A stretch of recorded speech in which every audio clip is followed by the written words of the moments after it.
Hello friends, warm welcome in this video, that is pentose phosphate pathway. Friends, in most of the animal tissues which are involved in the catabolism of carbohydrate, that is glucose, the first intermediate compound formed is glucose 6-phosphate, which is then further undergoes oxidative steps to produce pyruvate. The entry of so formed pyruvate to Krebs cycle and electron transport chain leads to the formation of energy in the form of ATP. However, the glucose 6-phosphate also forms other specialized intermediates through other pathways. One such intermediate of cellular importance in some tissue is pentose phosphate. Thus, the pathway through which glucose 6-phosphate is converted into pentose phosphate is called as pentose phosphate pathway. The first stable compound formed in this pathway is 6-phosphoglucanate, and thus this pathway is also known as phosphoglucanate pathway. Pentose phosphate pathway is also known as the hexose monophosphate pathway or hexose monophosphate shunt, as this pathway starts from the phosphorylated hexose sugar, that is glucose 6-phosphate. The main functions of pentose phosphate pathway includes production of NADPH, reducer coenzyme, and ribose 5-phosphate. In most of the bacteria and yeast, this pathway is also involved in the catabolism of 5-carbon sugars like ribose, xylulose, and arabinose. In photosynthetic organism, ribulose 1,5-bisphosphate or RUBP formed from intermediates of this pathway, that is ribulose 5-phosphate, used in the fixation of CO2 through Calvin cycle pathway, or which is also known as C3 pathway. The ribose 5-phosphate formed in this pathway have important role in the rapidly dividing cells such as bone marrow, skin, intestinal mucosa, and cancerous cells. In these cells, ribose 5-phosphate is used to make RNA, DNA, and coenzymes like ATP, NADH, FADH2, and coenzyme C. Most of the other tissue carrying pentose phosphate pathway not relies on the pentose, but they need NADPH, that is a electron donor, for reductive biosynthesis and counteract against the damaging effects caused by superoxide, hydrogen peroxide, and hydroxyl free radicals. Tissue like liver, adipose, lactating mammary gland, adrenal gland, gonads carry out extensive biosynthesis of the fatty acid, cholesterol, and steroid hormones, and thus require NADPH provided by this pathway. Cells like RBC, cornea, and lens are directly exposed to atmospheric oxygen and thus may generate free radicals of oxygen, which may damage to the proteins, lipids, and other important sensitive biomolecules. NADPH and glutathione protect these cells against these highly reactive oxygen species by the pathway as shown here. The early evidence of occurrence of this pathway was provided by Otto Warburg in 1930. Further evidences came from observations that glucose continued to be oxidized in tissue even in the presence of glycolytic inhibitors like fluoride and iodoacetate ions, which are inhibitors of enolase and glyceraldehyde 3-phosphate dehydrogenase, respectively. However, the complete pathway was primarily elicited by Ephraim Racker and Fritz Lippmann in 1915 only. Note that about half of the NADPH necessary for reductive biosynthesis of fatty acid derives from this pathway and rest from the Malick enzyme reaction. In bacteria and animal cells, pentose phosphate pathway occurs in cytosol, whereas in plant this pathway occurs in the plastids. However, in skeletal muscles, as this pathway is absent, enzymes are found to be in negligible amount. So now we will learn the steps of pentose phosphate pathway. The pentose phosphate pathway is considered in 2 phases depending on products required in tissues. These 2 phases are oxidative phase and non-oxidative phase.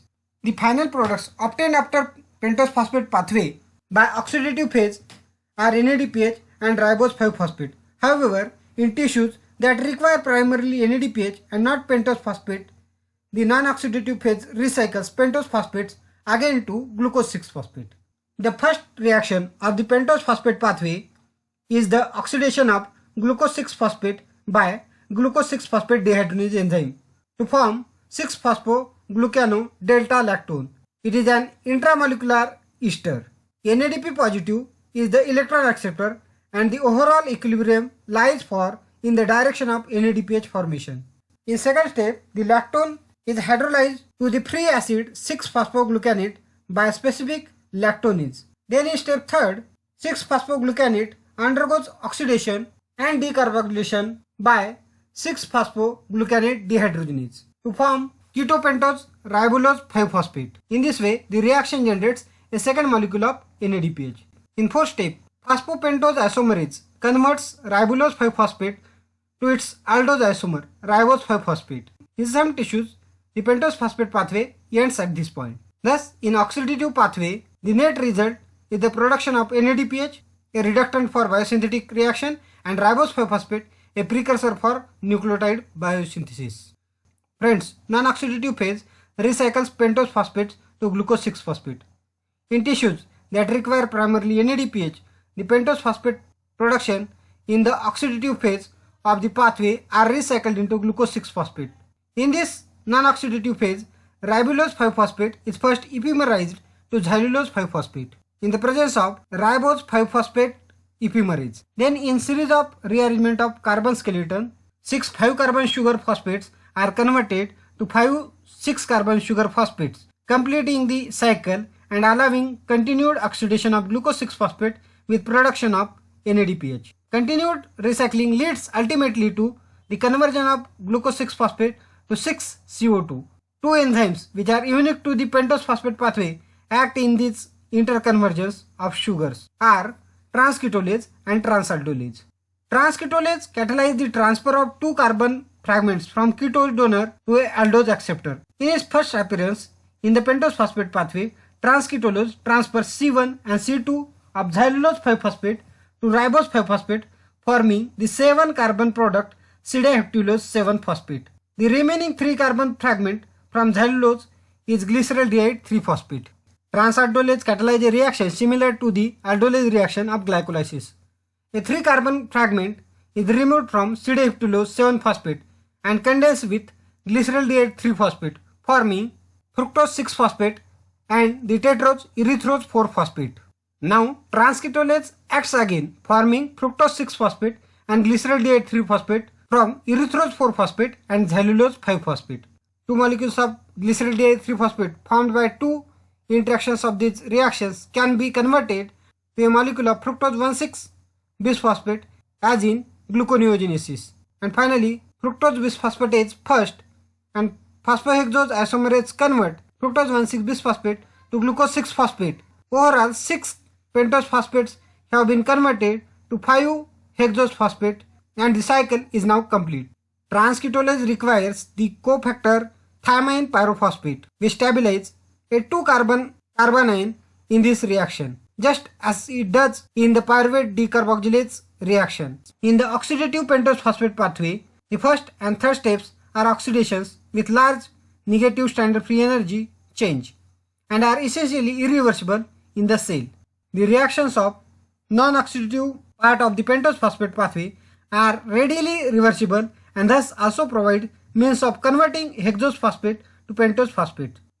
All the enzymes in pentose phosphate pathway are located in the cytosol, like those of glycolysis and most of those of gluconeogenesis. In fact, 3 pathways are connected through several shared intermediates and enzymes. The glyceraldehyde 3-phosphate formed by the action of transketolase is readily converted to dihydroxyacetone phosphate by glycolytic enzyme triose phosphate isomerase, and these two trioses can be joined by aldolase as in gluconeogenesis, forming fructose 1,6-bisphosphate. Alternatively, the ribose 5-phosphate can be oxidized to pyruvate by glycolytic reactions. The fate of triose is determined by the cell's relative needs of pentose phosphates, NADPH and ATP.